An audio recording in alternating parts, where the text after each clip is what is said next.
Already, we're seeing the first big problem. No job for 15 years, no car, and yet a $115,000 restitution bill waiting on him. Quick math check. That's like $115,000 more dollars than he currently has. So how exactly does this add up? Here with Mr. West, your attorney, and the state's attorney.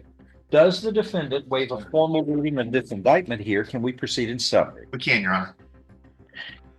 In summary, Mr. Perez, this indictment, which was handed up in December, states that on or about October 27th, 2024, in Jefferson County, Texas, you committed the state jail felony of criminal mischief.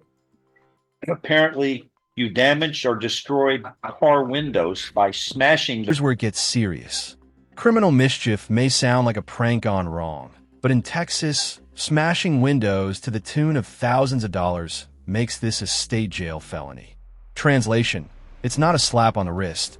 It's 6 months to 2 years behind bars. The windows, and it caused a loss to the owner of the property of at least $2,500 and less than $30,000. So this is a state jail felony. Do you understand what you are charged with? Yes, sir.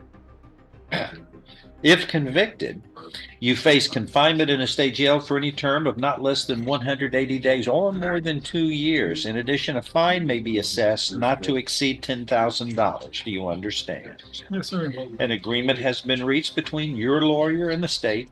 You would be pleading guilty, placed on deferred or unadjudicated probation, which can be up to 5 years. You would not be found guilty. Wait, hold on. You just admitted he smashed windshields. Just because? No intoxication, no rage, no motive, just vibes? That's not only bizarre, it makes his defense way harder. A jury hearing this would probably lean toward, this guy's a danger to society. Guilty, so long as you follow the terms and conditions of probation, which are essentially, don't commit crimes. Yeah. Do the right thing. Can you do that? Yes, sir. Also, apparently you damaged a lot of property here, because this says restitution is owed in the amount of $15,000 to the complainant, in this case, Chance Martin. What kind of glass? What's this here? Let's see. Well, it was at a car lot. It was A their car. windows. Yes, it was multiple cars, Your Honor. One car. Oh, you damaged windshields of cars. What's going on? What was going on with that? Were you drunk? Were you intoxicated? No. You did this intentionally? Yeah. You knew what you were doing? Yes. Do you enjoy breaking windshields? No. Why'd you do it? You said you Oh, did it. so just because, still get it done. Do you think that's the right thing? No.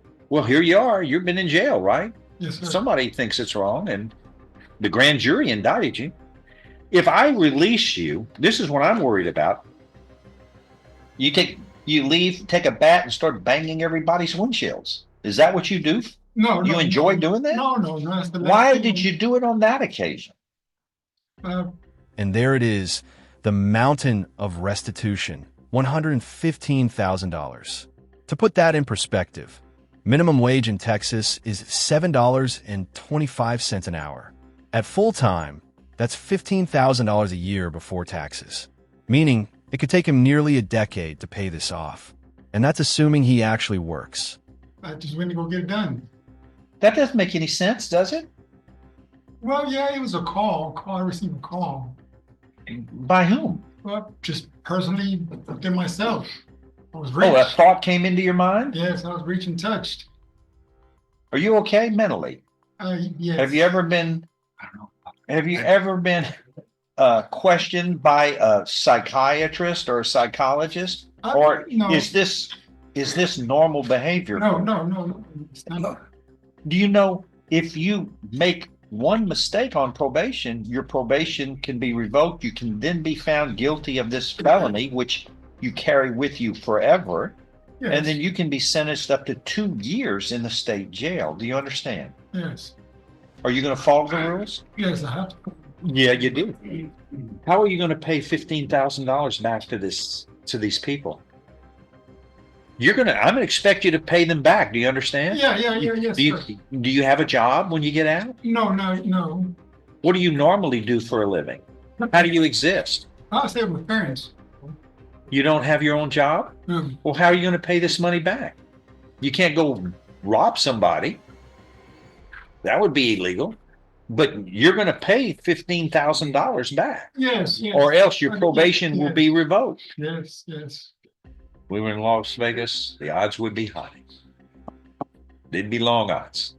When was the last time you had a job? Well, that was 15 years ago. 15 years ago. They said, there we go. Why don't you have a job? I can't work right now. Why not? Are you disabled? Yeah, I'm not able to right now. I can't. I just can't. Why not? This is another red flag. The man is 50 years old and hasn't worked in 15 years. The judge is practically begging him to explain how he's going to survive on probation. Because without income, restitution is almost impossible, setting him up for failure. I know you're in jail now, but when you get out of jail, why can't you go work? I need a car first. You need a car. Yeah, it's gonna take a while to get a car. You have to have money to get a car. Yeah. See, I have to get a car to have money.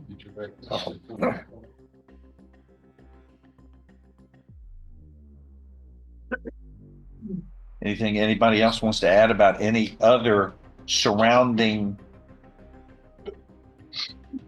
issues that we need to deal with? Anybody feel like we've got a competency issue here? I've talked to him several times and I haven't got that from him. Well, what do you hear? How about now? Well, when you question him about you made a deal. Yes. You made a deal. How can y'all make a deal? This is $15,000. He hadn't worked in 15 years. What's he going to do? What's realistic here? Hoping he goes and actually gets a job now. Finally? He's gonna have to now. Well, it's about time. He's 50 years old. What did you do 15 years ago? What kind of job? I was just doing helper work. Well, you're going to have to work somewhere to pay this back. Do you understand? Yes. I do. That's a lot of money. Okay. Are you going to live with your parents, though? Yeah, I'm going to stay with them. If I follow this agreement, you have no right of appeal of your case. Do you understand? Yes, sir. How do you plead to this charge, guilty or not guilty? Guilty. Are you pleading guilty voluntarily? That is... Different case, different stakes. This new defendant is staring down 25 years to life because of prior convictions. And here's the kicker. Since a mug was allegedly used as a deadly weapon, parole rules change. He'd have to serve half his sentence before even becoming eligible. If he's 74 now, this might as well be a life sentence, no matter what.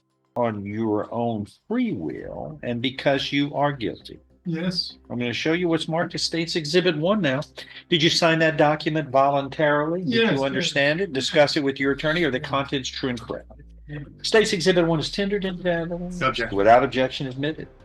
Among other things, this states you were mentally competent to enter your guilty plea, which is freely and voluntarily made. You know what you've been charged with. The indictment's been read to you. You've read it. You were guilty of the crime charged and any lesser included offenses.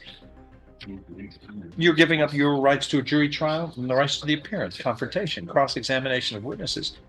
You were totally satisfied with the representation provided by your lawyer. All true, so help you God.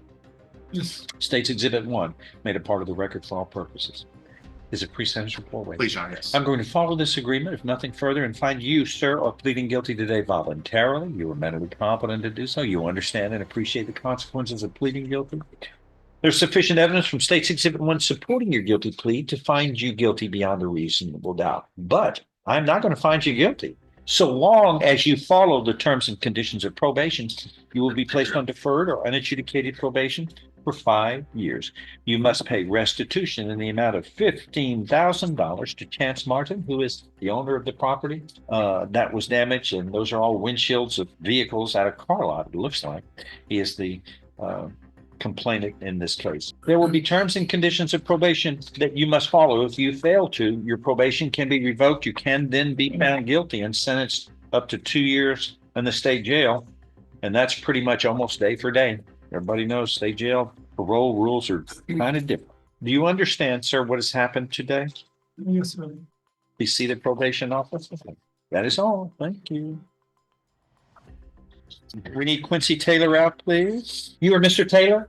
Come on up right here, sir. Thank you. Mr. Taylor, you were here with Mr. West, your attorney and the state's attorney. You were charged in cause number 24 CR 2059 with aggravated assault with a deadly weapon, hitting somebody in the head with a mug. Y'all having coffee or something and that got out of hand?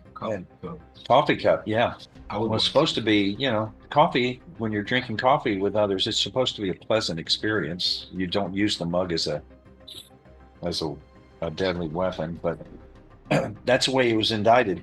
You got some problems here, though. I'm looking at, it can't get worse here because you have a 2007 conviction out of Brazos County, Texas for obstruction or retaliation. After that became final, it is alleged here in paragraph 3 that you committed the offense of aggravated assault with a deadly weapon in 2017 and were convicted of that in District Court of Brazos County, Texas. If you are found guilty in this case of the second-degree felony of aggravated assault with a deadly weapon, and it is found true, paragraphs 2 and 3, those prior Brazos County convictions, then your punishment is no less than 25 years in prison up to life imprisonment. And the way it's been indicted, it is alleged you used the mug in a way that causes it to become a deadly weapon. And that means whatever sentence you get, you have to serve at least 50%. So if you get life, you'll be in there for at least 30 years day for day, which is 2 generations. You are 70. You're going to be 74 years old this year, and this will outlive you. This conviction would outlive you, realistic. So that's what you know. You're looking at the rest of your life in prison, it appears, is if all this comes to fruition. So what are we going to do? Try this thing or not? Oh, okay. All right. Let's move this one quick because I don't think it would take a lot to get tried. Harold Black is alleged to be the complainant. Who is Mr. Black? What's his relationship to the defendant? Does anybody know? I don't know, Your Honor. This is Daniel's case. I'm just filling in. Well, it's a coffee club. It's a acquaintance, correct? Just a friend, right? Just an acquaintance, Your Honor. I better not find out anybody has been talking to him except you. I haven't. To Mr. Black, because you can't contact the complainant in this case. Do you understand? Nor anyone on your behalf. If that's been done, then that'll, number one, come out in trial, and that would be used to harm you. And no jury finds that amusing, that if you're in jail, the rules are not being followed by people on your behalf. But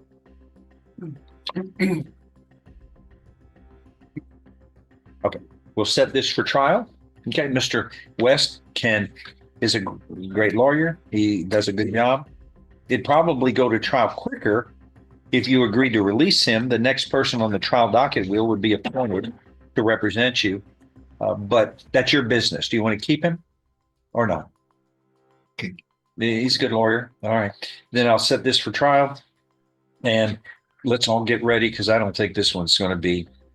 Let's move this thing quickly. And we're going to set this for trial very quickly. Okay.